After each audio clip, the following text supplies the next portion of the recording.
لله إن الحمد لله نحمده ونستعينه ونستغفره ونعوذ بالله من شرور أنفسنا ومن سيئات أعمالنا إنه من يهده الله فهو المهتدي ومن يضلل فلن تجد له وليا مرشدا أشهد أن لا إله إلا الله وحده لا شريك له ولي الصالحين وأشهد أن سيدنا ونبينا محمدا عبده ورسوله اللهم صل وسلم وبارك على نبينا محمد وعلى آله وأصحابه ومن تبعهم بإحسان إلى يوم الدين يوم لا ينفع مال ولا بنون إلا من أتى الله بقلب سليم.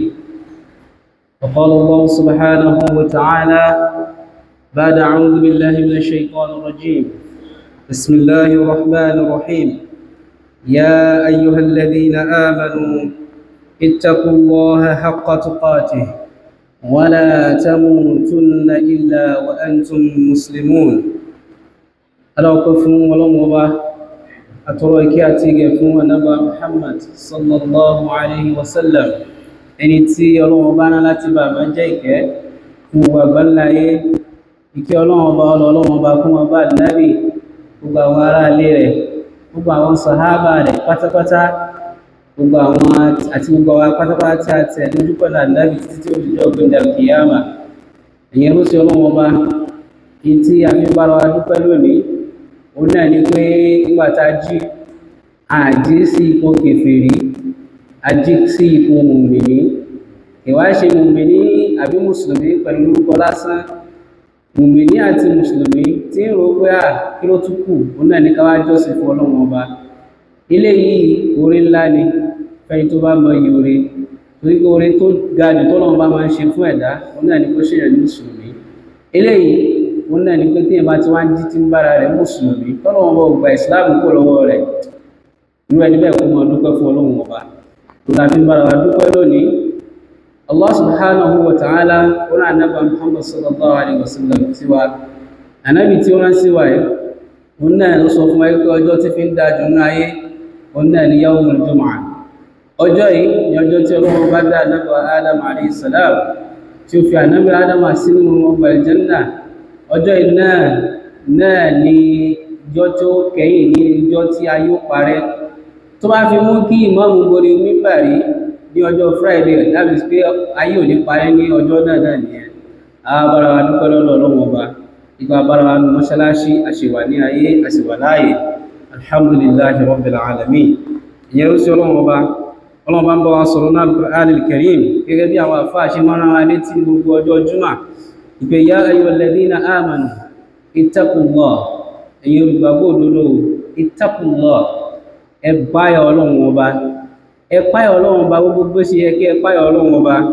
Wala tamutunna illa wa antum muslimun.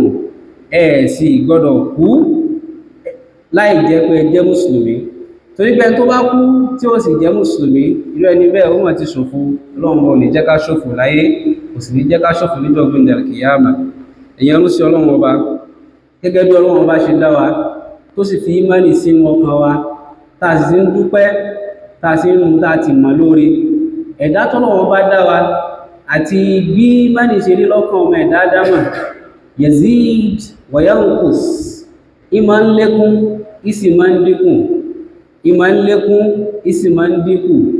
Bí ẹ̀mí ọmọ ẹ̀dá Ádámà ṣe ń lọ tí ń bọ̀, tí ń lọ tí ń bọ̀, tí ń lọ tí ń bọ̀, táà ń mí lọ sókè, táà ń mí lọ sódò. Gẹ́gẹ́ bẹ́ẹ̀ náà ni ẹ̀mí tọ́lọ́run bá fi sí wa àti ìmánì tí ń bẹ lára wa. Gẹ́gẹ́ bẹ́ẹ̀ náà ni ó máa lékún, ni ó máa dínkù. Àwọn abira wa léèrè pé kí ló dé tí ìmánì tí Ọlọ́run bá ti fi sí wa lára ẹ̀, kí ló dé tí ò jẹ́ bẹ́ẹ̀ kúkàn wà mọ́, kúkàn ò mọ́ pa bẹ́ẹ̀ bí àwọn màláíkà. Torí pé nígbà tí Ọlọ́run bá fẹ́ dá wa níjọ́ náà lọ́ọ̀ tó fẹ́ dá ní bàbá ńlá wa Ànábì Adam alayhi salam, tọ́lọ́run bá pe àwọn màláíkà jọ wípé a fẹ́ dá ẹnìkan o tó jẹ́ èèyàn. Àwọn màláíkà sọ pé ìyà Ọlọ́run ọba àlékè ọlá, nímọ̀ jù ọ lọ, ìwọlọ́bọ onímọ̀ ìwọlọ́bọ lóye.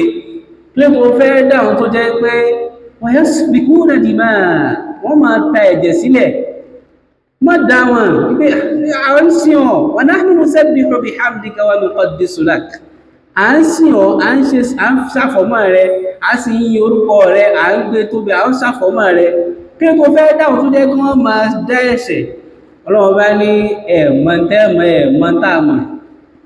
Bílẹ̀bẹ̀ àwọn màláíkà yìí wọ́n ní ìmánì, ṣùgbọ́n ìmánì wọn bó ṣe wà náà ni, kò lékún kò sì dínkù. Ṣùgbọ́n ọmọ ẹ̀dá dámàlá ní àǹfààní kí ìmánì wa máa lékún kó sì máa dínkù.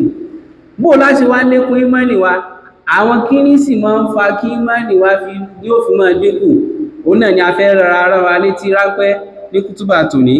Abẹ́lẹ̀ ọba subhanahu wa ta'ala kọ́lọ̀ dákùn jọ kó fún wa ní àgbọ́yé rẹ̀, kọ́lọ̀ sì jẹ́ kó kúrò fún wa ní inú ayé wa àtijọ́ gbẹ̀ndẹ̀ kìyàmà. Ìyẹn rú sí ọlọ́run ọba. Ànábì Muhammad sallallahu alaihi wasallam ó ń sọ fún wa nínú àwọn ìgbàwọ́rọ̀ rẹ̀ pé inna shara'i'a al-islam qad kathurat. Ẹnìkan wá bá Ànábì Muhammad sallallahu alaihi wasallam ló wá bá pé ilé Ànábì Muhammad sallallahu alaihi wasallam, òfin ẹ̀sìn Islam yìí ó ti pọ̀ jù lórí mi, gbogbo wa náà kọ́ la lè jẹ́ àfà, gbogbo wa náà kọ́ la lè lọlé kí ó táàmù gbogbo kí ó táàmù fọlágbáwá gbogbo akọ́. Ó wá ṣẹlẹ̀ bẹ́ẹ̀ gẹ́gẹ́ nínú àwọn sàhábí Ànábì Muhammad sallallahu alaihi wasallam. Ó wá bá Ànábì pé mo fẹ́ ṣẹ̀sìn, mo fẹ́ sin Ọlọ́run ọba, èmi náà fẹ́ jọ́sìn fọ́lọ́run ọba, ṣùgbọ́n àwọn òfin yìí pọ̀. Inna shara'i'a al-islam qad kathurat. Ilé náà qad kathurat alayya. Ilé náà ó fi ń tọ́ka wá sí pé àwọn tí wọ́n bá Ànábì Muhammad sallallahu alaihi wasallam tí wọ́n bá wọn lò gbà, wọ́n èé ṣe màláíkà, èèyàn bí ẹlẹ́ran ara bí àwa náà làwọn náà. Bá a ṣe ní ẹni tó ń jọ́sìn fọ́lọ́run ọba nínú wa náà ló jẹ́ pé a ní àwọn àfà láàrin àwọn sàábé. Bá a ṣe ní ẹni tí ó náà tí mọ́lì rẹ̀ tí ò tí ní kápá láti ṣe jù bó àwọn yòókù rẹ̀ ṣe sọ tó náà fẹ́ dàfà gẹ́gẹ́ bí gbogbo wa náà ṣe wà ẹ́, gẹ́gẹ́ bá ṣe láàfà láwọn tí ì ṣàfà, bẹ́ẹ̀ náà la ṣe ní inú àwọn sàábé Ànábì Muhammad sallallahu alaihi wasallam. Olófin jẹ́ pé tó máa ń kàdísì fún wa àti bí àwọn sàábé ṣe bá Ànábì lò gbà, àwọn àárí àwọn àfẹ́rẹ́ pé sàábé Ànábì náà ni ó ń sọ báyìí, làwọn náà ṣe báyìí, làwọn náà ṣe báyìí, wọ́n yàtọ̀ sáwà náà. Ilé náà tọ́ka wá sí pé bá a ṣe rí làwọn sàábé náà rí. Ilé náà tún wá ń tọ́ka wá sí pé gbogbo tánàbí ń jíṣẹ́ fún àwọn sàábé lọ́jọ́ náà lọ́hùn ó bá wa náà wí. That means pé àwa náà lè ṣe táwọn sàábé ṣe.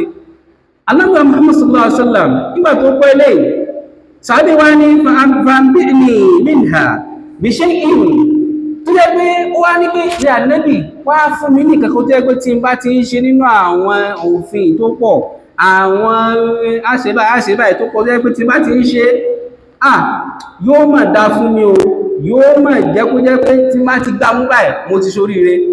Ànábì Muhammad sallallahu alaihi wasallam wọ́n sọ pé yàtọ̀ sí àwọn tó jẹ́ ọ̀ràn ẹ̀lẹ́ olórí, torí ẹlòmíràn pé àwọn ti ní zikiri ó dáa jùrú lọ, wípé wala dhikrullahi akbar, ipò ọlọ́run sọ́nù Kùránì kú wà láti kẹ́kẹ́ máa ṣe síkìrí la ilaha illallah astaghfirullah, ipé ó dá olótóbi jù. Tó lè sí jẹ́ pé ní Kùránì kan náà ọlọ́run náà bá sọ pé ìrun táǹkì náà àzíkìrí ni. So àfẹ́yà lọ síbẹ̀ yẹn yàtọ̀ sí àwọn ọ̀rẹ́ yẹn tó yẹ kó máa ṣe. Ànábì Muhammad sallallahu alaihi wasallam wá sọ pé la yazalu lisanuk ratban min dhikrillahi azza wa jalla, tó pé in tó lè gbámú lẹ́yìn tó ti sàwọn ọ̀ràn àyàn tó bá ti ń ṣe ò ti ṣorí rẹ̀, pé Ànábì wa ni má jẹ́ kí ahọ́n rẹ̀ má jẹ́ kó yẹ̀, má jẹ́ kó gbò níbi rírántí Ọlọ́run Ọba àlékè ọlá, tó bá ti ń ṣe ó ṣorí rẹ̀. Ẹ̀yin ló ṣe Ọlọ́run Ọba, ẹni tó bá ti fẹ́ ṣorí ilé ayé láti lọ gbé kìyàmá ẹja máa rántí Ọlọ́run Ọba o.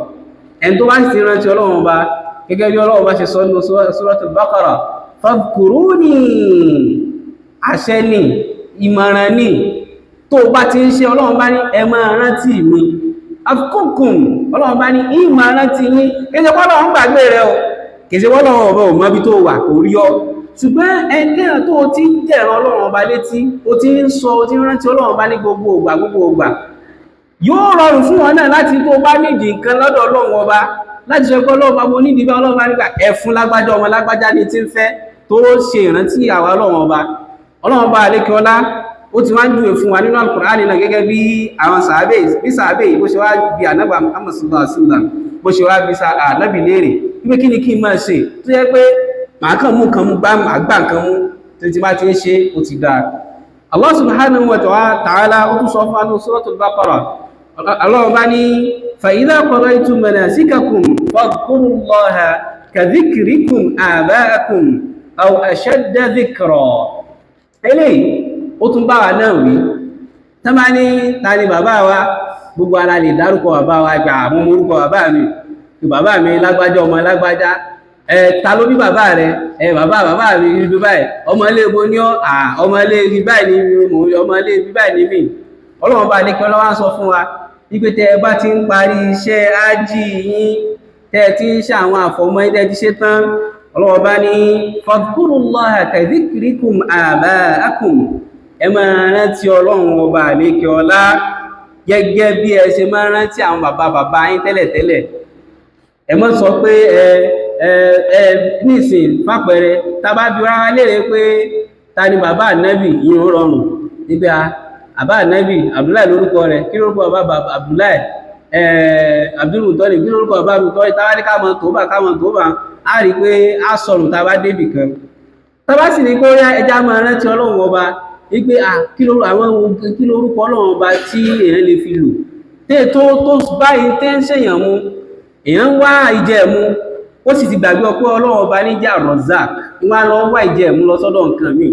Ọlọ́run bá wá ń júwe fún wa nínú àyà yìí kan náà. Ó tún wá máa jẹ́ àwọn ìdájọ́ tá à mú ń bẹ̀, òun náà ni pé èèyàn máa rántí Ọlọ́run ọba ní gbogbo ààyè. Ànábì Muhammad sallallahu alaihi wasallam nígbà tí wọ́n bi Aisha yálà wa Aisha léèrè pé kí gan ni bó gangan lànábì ṣe máa ń ṣe. Ànábì ni Aisha wá júwe fún wa ẹgbà ànábì máa rántí Ọlọ́run bá gbogbo ọ̀nà gbogbo ààyè ni, àyàfi inú ilé ẹ̀gbin nìkan. Tẹ́ bá sì rí wa tí à ń kéwú náà táà náà sì mọ̀ wípé tá bá fẹ́ wọnú ilé ẹ̀gbin ó ní àwọn àkàrù tá ṣe, tá bá wá jáde ó ní àkàrù tá ṣe. Àkàrù tá ṣe tá bá jáde kó ilé ẹ̀gbin ó náà ní gufranak. Ó tún yóò tún ìmí tún wà tá tún lè ṣe lẹ́yìn rẹ̀ tá lẹ́yìn gufranaka Allahumma alladhi azaba anna al-hadath. Ṣùgbọ́n káwàzẹ́ gufranak. Àwọn afọ́wà jókòó wọn pé kí ló tí ó fi jẹ́ pé gufranak là ń sọ tá bá jáde kó ní ilé ẹ̀gbin. Kí ló tó jẹ́ pé ẹ̀kọ́ tí Ànábì kọ́ wa ẹni ẹni pé ká sọ pé gufranak tá bá jáde. Àwọn afọ́wà ń ṣàlàyé fún wa wípé ìdí ẹ̀ ní pé Ànábì ò ráyè ìrántí Ọlọ́run ọba nínú ẹ̀gbin torí kò ní lè sọ jáde. Kò ṣe pé kò rántí nínú, ṣùgbọ́n ẹnu rẹ̀ kò múùfù láti rántí Ọlọ́run ọba nínú ilé ẹ̀gbin yẹn. Wá jáde tó ń pẹ́ Ọlọ́run bá dáríjì mí o, àmì ìrántí Ọlọ́run dáríjì mí o. Ara àwọn ìtumọ̀ tí àwọn àfáà jẹ́mú jáde nínú àwọn hikma àkàrù yẹn nìyẹn. Ọlọ́run bá sọ fún wa pé fadhkurullaha ka dhikrikum aba'akum aw ashadda dhikra. Ìpé ẹ̀tún ṣe ju bẹ́ẹ̀ ṣe máa ń rántí àwọn bàbá yín lọ ní tipẹ́tipẹ́ nígbà ayé jàhìlì. Náà ẹ ti di mùsùlùmí, Ọlọ́run bá lè máa ń ṣèrántí rẹ̀ ní gbogbo ìgbà. Allah subhanahu wa ta'ala ó tún sọ fún wa nínú suratul Kahf. Ọlọ́run bá ní wal baqiyatu s-salihatu khayrun 'inda rabbika thawaban wa khayrun amala. Ṣé wá rí ìrántí Ọlọ́run báyìí gẹ́gẹ́ bí Ibn al-Qayyim tó sì sọ nínú àwọn ọ̀rọ̀ rẹ̀ tó olówó iyebíye. Ọlọ́run gbọ́ tí àfá òun tí ń jẹ́ Ibn Taymiyyah tó sọ pé ìrántí Ọlọ́run báyìí sí ọkàn ó dà gẹ́gẹ́ bí omi ṣe jẹ́ sí ẹja ni. Ẹ mọ̀ pé tí ẹja ò bá rómi yóò kú ni, tí ẹja ò bá rí omi yóò kú. Tí ò bá jẹ́ ẹni tí máa rántí Ọlọ́run bá ní gbogbo ààyè, ní gbogbo ọ̀nà, ní gbogbo àsìkò, ọkàn rẹ̀ ó kú ni, ọkàn rẹ̀ ó dúdú. Yóò wá di pé ṣàìtàn ò fi ráyè penetrate sínú ọkàn rẹ̀. Ìyìn tó wá jẹ́ wal baqiyatu s-salihat tí èèyàn máa ń ṣe pamọ́ lọ́dọ̀ Ọlọ́run ọba àlékè ọlá, òun náà ni kí èèyàn ṣe ìrántí Ọlọ́run ọba ní gbogbo ìgbà. Òun náà ni tí èèyàn máa ń dé lọ bá ọ tàbá gbàgbé. Ọlọ́run ọba ní ya ayyuhal ladhina amanu ittaqullaha wal tanzur nafsun ma qaddamat lighadin. Ní pé ẹ̀yin ẹrú sí Ọlọ́run ọba ẹ páyà Ọlọ́run ọba, ẹ mọ ìwọ Ọlọ́run ọba fún ìwọ Ọlọ́run ọba, kẹ́ ẹ sì ti nǹkan síwájú tẹ́lọ̀ dé bá. Kí ni tẹ́lọ̀ dé bá? Òun náà ni irun o. Wọ́n ti sọ fún wa wípé tá ọkọ̀ jẹ́rọ rẹ̀ ní ìjọ́ gbẹ̀ndẹ̀ kìyàmà òun náà ni ẹ tí wọ́n bá túlù rẹ̀, tán bá tú ẹrù rẹ̀ tí wọ́n bá bá wọn bẹ̀ nígbà ẹgbẹ́ máa ti ṣòfò. Ọlọ́run dákun má jà ṣòfò, Ọlọ́run má jà ṣàgbákò, la hawla wala quwwata illa billahil azim. Ẹ̀yẹ rúṣì Ọlọ́run ọba Abu Hurairah radiyallahu anhu ó sọ̀rọ̀ yìí ló ní Ànábì Muhammad sallallahu alaihi wasallam ló ní pé kí ni Ànábì Muhammad sallallahu alaihi wasallam sọ pé khudhu junnatakum. Ọ̀rọ̀ yìí ní agbára. Àwọn sàábí bá bèèrè àwúrọ̀ àwọn bèèrè pé khudhu junnatakum, kí ni túnmọ̀ rẹ̀? Ó náà ní pé ẹgbẹ́ nǹkan tẹ́ fi protect ara yín lójú ogun, ẹgbẹ́ sókè, ẹgbẹ́ dúró, ẹgbẹ́ jáde, ẹmú sísí. Àwọn sàábí bá wọ́n pé kí lè lè tí ànábì tún sọ yìí, ìntánàbì fẹ́ sọ yìí, ó ní agbára. Ẹbá ní kúrùnà, ẹbá ní ìrẹ́ ànábì ya Rasulullah, ìrẹ́ Ọlọ́run bá náà kí ni ṣe ọ̀tá táà ń gbé àṣíà táà ń fi júnnà yìí táà fi ń protect, ṣe ọ̀tá tó jìnà ni la fẹ́ protect ara against? Ànábì Muhammad sallallahu alaihi wasallam bá ní ara o, kìí ṣe ọ̀tá tó jìnà, ṣùgbọ́n ọ̀tá tó ju tẹ́ẹ̀rò pọ̀ta ni lọ, o náà ni iná jahannama, o náà ni iná jahannama. Bó lẹ́sì wá protect ara yín kúrò níbi iná ẹlẹ́ta ilérò, èyí tó jẹ́ pé èèyàn àti òkúta lọ́lọ́run bá lọ́wọ́ fún ma kó náà rẹ̀ níjọ́ gbé ìkìyàmọ́. Ọlọ́run má ṣe awọ ara wa, má ṣe egun ara wa, má ṣe ní èròjà tí wọ́n fi kó náà bi haqqi la hawla wala quwwata illa billah. Kí wá láàfi protect ara kóònù náà? Ànábì Muhammad sallallahu alaihi wasallam ó bá fún wa náǹkàlí. Kí ni náǹkàlí náà?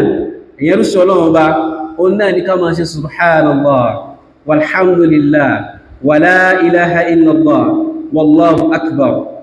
Tá bá ti ṣe lè ṣe rí pé kò lọ́fà rárá bí slága wá kéékèèké, kò lọ́fà. Ànábì Muhammad sallallahu alaihi wasallam wọ́n tún sọ nínú ẹgbàwọ́rọ̀ rẹ̀ mí, wọ́n ní pé kalimatani khafifatani ala lisani thaqilatani fil mizani habibatani ila rahman. Wọ́n ní gbólóhùn méjì kan bẹ́ o, kalimatani, gbólóhùn méjì ni kò kọ̀ rárá, kalimatani khafifatani ala lisani, kì wá ṣe ọ̀fọ̀, kìí ṣe àyájọ́, kìí ṣe ègèdè tẹ́mi pé yóò wà wúwo lẹ́nu. Àbí wọ́n ni wọ́n mọ̀ pé orúkọ kan tó ní agbára, yá jẹ́kẹ̀jẹ̀kẹ̀ yá hí ìṣẹ́ ipò ní agbára lẹ́nu gan. Wọ́n ní khafifatani ala lisani, ó fúyẹ́ ní orí ahán, thaqilatani fil mizan, ẹ̀kàn ó fúyẹ́ ní o, ṣùgbọ́n wéètì ọ̀rọ̀ tí a ń sọ yìí, ọ̀rọ̀ méjèèjì yìí, thaqilatani fil mizan, ó wúwo lórí òṣùwọ̀n, habibatani ila rahman, ó wà wúwo lásán. Ẹmọ̀ ìgbà mí wà tẹ́ pé títí bàbá kó ìyẹ̀pẹ̀, ẹni kó kàn wúwo ni àbókó gravel, ẹkàn ní kó wúwo ni, ní wúwo tó jẹ́ pé kí ló gbé gan, tó sì jẹ́ pé wọ́n ti ìyẹ̀pẹ̀ àti bí gravel tó gbé o, kò tẹ́wàá mú góòdì kékeré kan báyìí lọ, ó ju wọ́ọ̀tì rẹ̀ lọ. Ànábì Muhammad sallallahu alaihi wasallam sọ fún ẹgbẹ́ habibatani ila rahman. Ọlọ́run bá lékè ọlá, ó fẹ́ràn àwọn gbólóhùn méjèèjì náà. Kí ni gbólóhùn náà? Subhanallahi wa bihamdihi, subhanallahi al-azim. Ta ni ò fẹ́ kọ́lọ́run bá fẹ́ràn ohun gbogbo wa? Kò sí. Ẹ wá wo tí yóò fi sún Ọlọ́run ọba, tí ẹ bí kí ẹ̀kan máa sọ subhanallahi wa bihamdihi, subhanallahi al-azim. Tó fi ṣe 1 million lójúmọ́, wọn ní kó wá bẹ̀rẹ̀ kó wá mú tẹ̀sùbá kó wá máa fa subhanallahi wa bihamdihi, subhanallahi 1 million. Rárá, ibikíbi tó bá ti bá tó bá ti bó ní láti ṣàlùwàlá, o ní láti gbé ara mi, o ní láti wáṣọ kan tó special. Ṣáàmà ṣe subhanallahi bihamdi, subhanallahi alazim. Ẹn tó wọn bá sì ti fẹ́ràn, Ọlọ́run bó pe ànábì, Ọlọ́run bó pe gbogbo àwọn tí ń bẹ ń sánmà. Ìbẹ̀rẹ̀ kọ́ ló ti bẹ̀rẹ̀, yóò kọ́ pé Jibril, náà Jibril, inna Allaha yuhibbu fulan. Tọ́lọ́run bá fẹ́ràn ẹrú kan, yóò kọ́ pé Jibril pé wá, màláíkà bá àfin Ọlọ́run ọba, wá, ìwọ ló súnmọ́ Ọlọ́run ọba, wá, mo nífẹ̀ẹ́ lágbájá ọmọ lágbájá ọmọ lágbájá. Jibril ló wà pé Ọlọ́run bá nífẹ̀ẹ́ ilé, ó fi pé ó fi dárúkọ rẹ̀. Ẹ mọ̀ kí ìfíní pé fàpẹẹrẹ ní ìsìn káwà gbọ́ pé president orílẹ̀-èdè wa Tinubu ó wá ń dárúkọ rẹ̀ ní agbolé bí akọ́nà kan ní ìlú Ìlọrin. Àwọn arúgbà lágbájá ọmọ lágbájá wọ́n dárúkọ rẹ̀ báyìí ní Aso Rock. Ẹ mọ̀ inú tí ẹ náà fún ìgbà wọ́n ń dárúkọ mi níbi tó ga báwọn. Káwà ń bọ̀ sí ọ̀dọ̀ Ọlọ́run ọba lókè náà. Ọlọ́run bá wá ń dárúkọ rẹ̀, ó ń dárúkọ mi, ó ń dárúkọ gbọ́ ẹgbẹ́ mo nífẹ̀ẹ́ lágbájá ọmọ lágbájá. Jibril wọ́n pé Ọlọ́run bá nífẹ̀ẹ́ lè èmi náà ti nífẹ̀ẹ́ rẹ̀ o, èmi náà ti nífẹ̀ẹ́ rẹ̀. Jibril náà bá tún lọ tó wà lọ bá gbogbo àwọn tí ń bẹ sánmà pátápátá yóò àmú sọ mọ́ pé Ọlọ́run bá nífẹ̀ẹ́ ọmọ ẹ̀, Ọlọ́run bá nífẹ̀ẹ́ lè, Ọlọ́run bá nífẹ̀ẹ́ rẹ̀, Ọlọ́run bá nífẹ̀ẹ́ rẹ̀, gbogbo wọn náà bá nífẹ̀ẹ́ rẹ̀, wà ní takú sí dànù. Ìfẹ́ tí Ọlọ́run bá ní sí lágbájá ọmọ lágbájá lókè sánmà náà má wá transfer yẹn ìfẹ́ yẹn sí ọkàn àwọn ọmọ ẹ̀dá Ádámà tí ń bẹ láyé ẹ wá rí pé àwọn èèyàn kan nífẹ̀ẹ́ nìkan without reason Ọlọ́run bá ní nífẹ̀ẹ́ rẹ̀ Ọlọ́run bá ní nífẹ̀ẹ́ rẹ̀ Ọlọ́run bá ní nífẹ̀ẹ́ rẹ̀ abẹ́lọ́run bá subhanahu wa ta'ala Ọlọ́run bá nífẹ̀ẹ́ gbogbo wa aqulu qawli hadha wa astaghfirullaha li wa lakum wa li sa'iril muslimin fastaghfiruhu innahu huwal ghafurur rahim.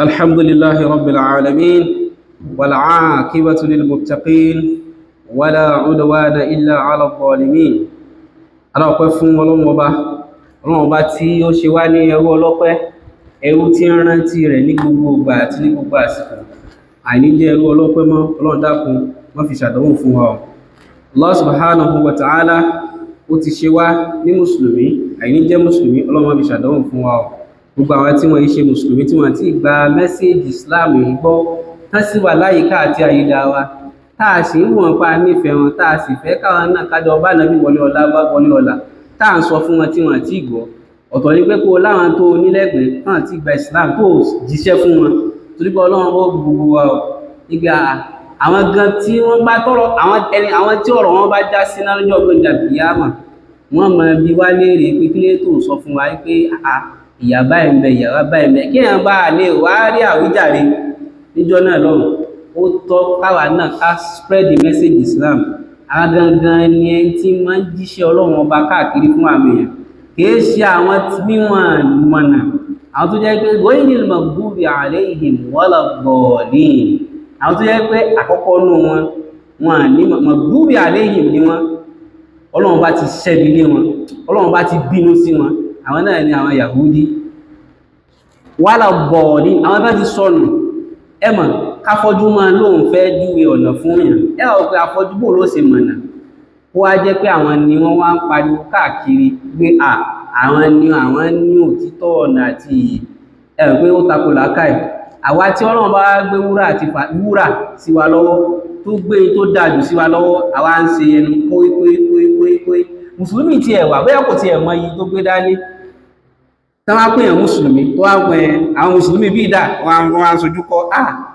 Ọlọ́run má jáde wọn ò ṣe wá o ìyẹn ló ṣe Ọlọ́run Ọba ẹjá máa dúpẹ́ lọ́dọ̀ Ọlọ́run Ọba a sì máa fọn rere Islam ká fún àwọn èèyàn a sì máa rántí Ọlọ́run Ọba ní gbogbo ìgbà Abu Darda ìkànnì àwọn sàhábì Ànábì Muhammad sallallahu alaihi wasallam Ọlọ́run Ọba ayọ́nú sí ó sọ wípé ó pàwà mùsùlùmí alayka bi subhanallah ó ní pé mo máa ní advice fún yín mo ní advice kan fún yín ẹ máa ṣe subhanallah walhamdulillah ẹ máa ṣe alhamdulillah wàlá ilaha illallah ẹ máa ṣe la ilaha illallah wallahu akbar ẹ máa gbọ́rọ̀ ọba torí tẹ́ bá ń ṣe àwọn nǹkan yìí yóò mọ pa àwọn ẹ̀ṣẹ̀ yín rẹ́ ẹ tọ́lọ́ bá sì ti pàṣẹ rẹ̀ tó forí jìn mọ tí Ọlọ́run bá tún sọ nínú al-Qur'an al-Karim nínú Suratul Nuh Ọlọ́run bá ní faqultu astaghfiru rabbakum innahu kana ghaffara yursilis samaa alaykum midrara kí òjò ìgẹ̀ ó máa rọ̀ láti sánmà fún òyàn kí ló ṣe tó fi tọ́ sí ìkẹ́ yóò sí ní sánmà alaykum midrara ó ń sí astaghfirullah ní ó kàn sí astaghfirullah lọ́rọ̀ rẹ̀ wá ń já sí pé ìkẹ́ ń sọ̀kalẹ̀ fún táwọn èèyàn bá ń sáré kéèké pé wàhálà wọn ti ṣẹlẹ̀ ìwé wọn kàn wà ní ìfòkan Ọlọ́run kàn máa rọ̀jò ìkẹ́ lé lórí ẹni tó bá fẹ́ lówó lọ́wọ́ máa ṣe astaghfirullah yursili samaa alaykum midrara kìí ṣe yóò nìkan wa yumdidukum bi amwalin wa banin yóò a máa lékún níta fẹ́ràn jù Ọlọ́run bá kọ́ ti síwájú bí amwal kúdí ẹni tó bá fẹ́ lówó máa ṣe astaghfirullah tó bá fẹ́ bímọ máa ṣe astaghfirullah Ọlọ́run bá ní a máa ṣàlékún rẹ̀ fún wọn pè wá rúṣun yóò nìkan máa fún aláṣàìmẹ́ǹtì ká lọ kàntọ́lọ́run bá sọ nínú Suratul Nuh ó kà sí ara gan ẹ̀rin wá wò kí tí mo ní lápò ṣòkòtò mi kí wá máa wà lọ kútù wéjì kí máa wà lọ ṣòkòtò èyàn ló sí Ọlọ́run Ọba ìrántí Ọlọ́run Ọba òun gangan ni àgbọn gbogbo Ọlọ́run dákùnjọ kó jáde ìrántí Ọlọ́run Ọba a fi àkókò ya fi bẹ Ọlọ́run Ọba subhanahu wa ta'ala fún gbogbo wa Ọlọ́run dákùnjọ kó ṣe rọrùn fún wa ìkànnì àwọn sàábì Ànábì sallallahu alaihi wasallam ó ń sọ àwọn ọ̀rọ̀ yìí Ànábì wá ń júwe fún wa pé àti rántí Ọlọ́run àti kírun yóò rọrùn fún ẹni tọ́lọ́run bá jẹ́ kó rọrùn fún. À ń bẹ Ọlọ́run bá subhanahu wa ta'ala, à ń bẹ Ọlọ́run bá pẹ̀lú orúkọ rẹ̀ tí ó ga jùlọ, à ń bẹ Ọlọ́run bá subhanahu wa ta'ala pẹ̀lú àwọn orúkọ rẹ̀ bí asma'il husna, àwọn orúkọ tó rẹwà jùlọ. À ń fi orúkọ rẹ̀ bẹ̀ Ọlọ́run dákun jọ̀ọ́ kó ṣe àtijọ́sìn fún, kó ṣe rọrùn fún wa. Allahumma a'inni ala dhikrika wa shukrika wa husni ibadatik. Ẹjá máa kún fún àdúrà yẹn. Allahumma a'inni, Ọlọ́run bá ràn mí lọ́wọ́, ala dhikrika, láti rántí rẹ̀, wa shukrika, láti dúpẹ́ orí rẹ̀, wa husni ibadatik, àti láti sìn ọ́ bó ṣe tọ́ àti bó ṣe yẹ. Ọlọ́run dákun jọ̀ọ́ kó sì gbàdúrà wa. Allahumma rabbana atina fid dunya hasana wa fil akhirati hasanatan wa qina adhaban nar. Allahumma rabbana amanna bima anzalta wattaba'na ar-rasul faktubna ma'a ash-shahidin. Allahumma rabbana taqabbal minna innaka antas samiul alim wa tub alayna ya mawlana innaka antat tawwabur rahim. Allahumma a'izz al-islam wal muslimin wa adhill ash-shirk wal mushrikin wa adhill ash-shirka wal mushrikin wa dammir a'da'aka a'da' ad-din. وانصر المجاهدين والموحدين في كل مكان برحمتك يا أرحم الراحمين يا عزيز يا غفار يا رب العالمين. أقم الصلاة.